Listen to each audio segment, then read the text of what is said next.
Good evening and welcome to The Report with me, John Rees. In tonight's programme, we'll be looking at Syria, where the bombardment of Aleppo continues, with President Bashar al-Assad now saying that victory in Aleppo will make the city a springboard from which to retake the rest of the country.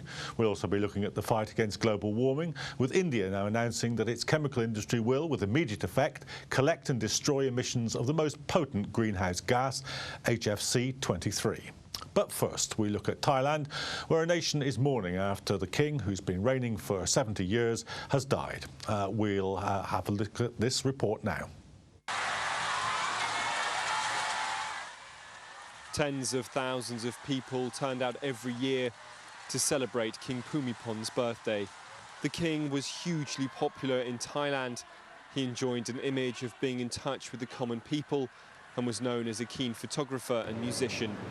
When he was taken ill, thousands came to pray for his recovery. The king is very important to us because he has done everything for the people. He is like my angel. I pray to his photo on my bed every day. The king's image was built on helping the poor, and during his reign he focused heavily on rural development. Despite the monarchy amassing a multi-billion-dollar fortune, Bhumibol himself was seen as being pure and was regarded as a demigod. He had a yacht, but it was 5 meters long. He had palaces, but they were small. He didn't spend his time outside of the country. He focused on development of his own people, and that really made him popular. Criticism of the king is almost unheard of in Thailand. There are strict laws that can put you in jail for up to 15 years for insulting the monarchy. Bhumibol portrayed himself as being above politics, performing constitutional roles, such as swearing in Thailand's former army chief and current Prime Minister, Prayut Chan-o-cha. His reign also saw numerous political upheavals, but he always enjoyed the full support of the army. There were more than a dozen coups d'etat where the military seized power from elected politicians, and they had his support.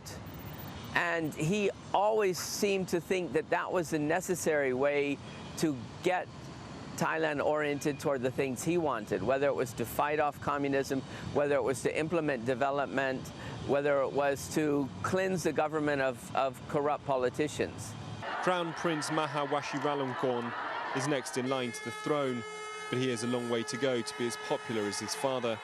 And many observers believe the last 10 years of political turmoil were in part due to anxiety over the future of the country once Bhumibol died. What happens over the coming months will shape the future of Thailand, but first the country must come to terms with the loss of their hero and father. He's a freelance journalist, Justin Calderon, who has spent 9 years living and working in Asia, and Dr. Carlo Bonura, who's a senior teaching fellow in Southeast Asian Studies at the School of Oriental and African Studies here in London. Welcome to the programme, both of you. Justin, the outpourings of grief, this tends to happen in every country when the head of state dies. Sometimes they're more formal, sometimes they're more heartfelt. Where are we here? Well, with Thailand, the grief that you're seeing on the street now is a reflection of the quasi-divinity that the late King of Thailand had among the people. This started with a myth-like story. The Like King of Thailand was actually born in Cambridge, Massachusetts, educated in Switzerland, and when his brother was murdered, he became all of a sudden king of a nation where he had never lived in and did not speak the language fluently. He was seen as taking that country from backwards agrarian civilization to the modern state we now know it as today. He played jazz, he played the saxophone. He was seen as heralding kind of modern Thailand. Even today, the Father's Day in Thailand is his birthday. Mother's Day is the Queen's birthday. They are seen as father-like figures to the country. Dr. Bonura, so a modernising monarch, truly popular, and if so, why would the penalties for criticising the monarchy be so severe? Well, I think that it's very interesting you describe it as a modernizing monarch, because similar to what was just said, the modernity of the monarchy is actually linked to the rise of the military and Thai politics as well. So we have to go back to the 1960s to look at the way in which the military cultivated the kind of personality of the monarch, both as a modernizer, but also in terms of elite politics as a critical institution for the military's own power. In that regard, I think it would be wrong to suggest that there isn't a kind of popular sentiment which is very deeply felt on the streets, but also the power of the king is also a product of modern Thai politics, and rather than simply or solely based on popularity.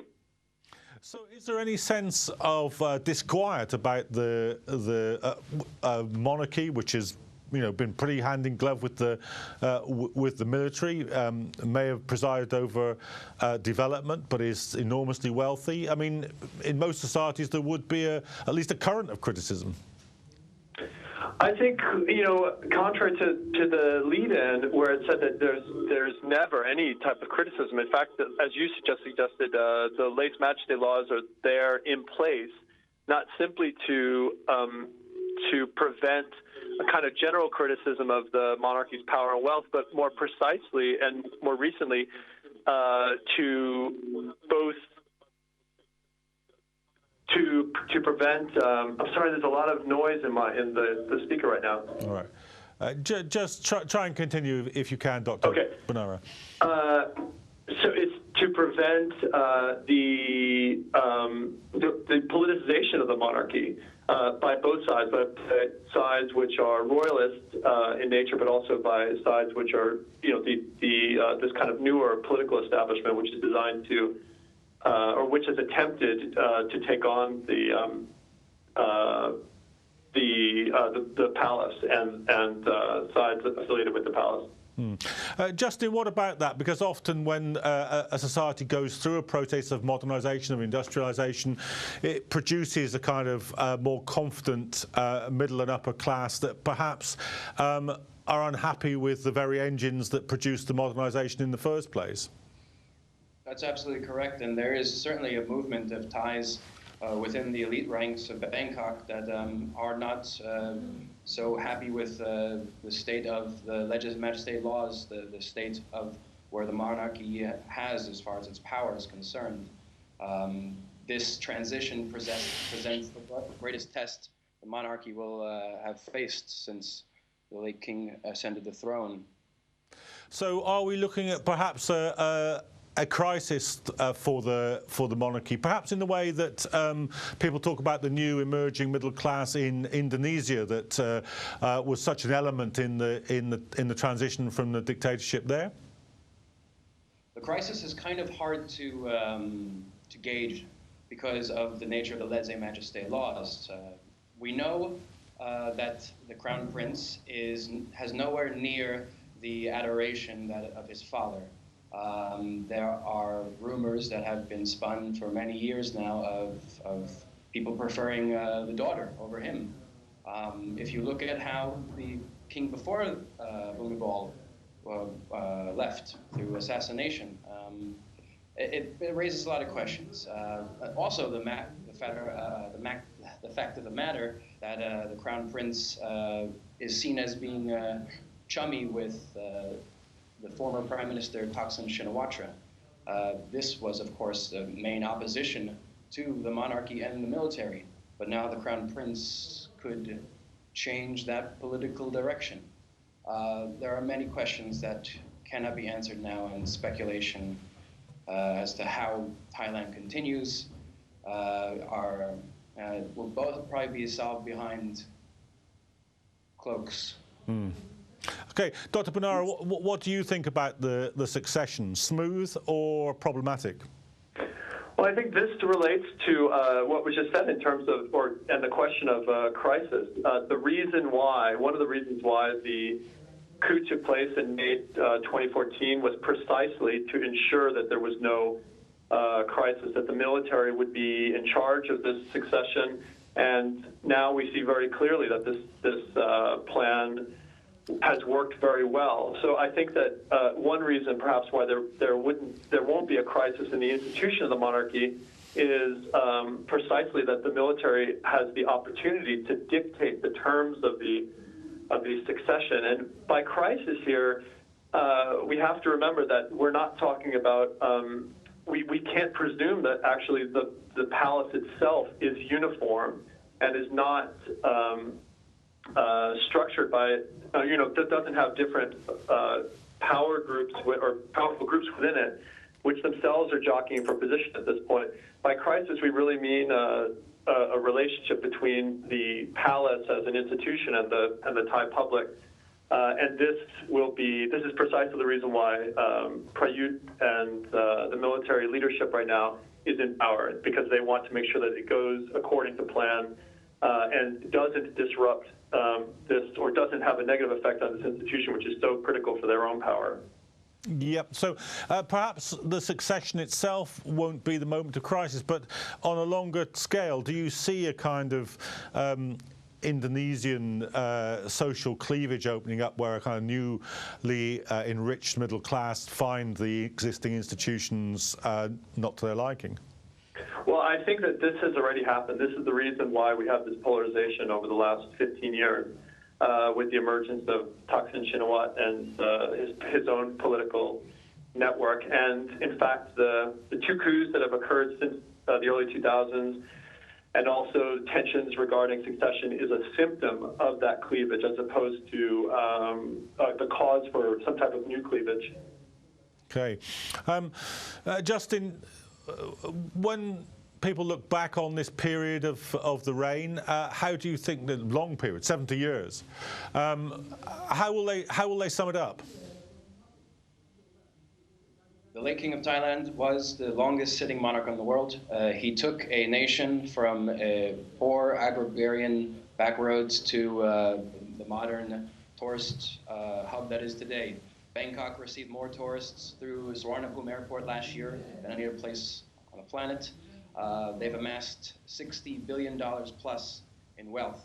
That is 3 times the second most wealthy royal family in the world in Brunei, and I believe 6 times more than the royal family in the UK.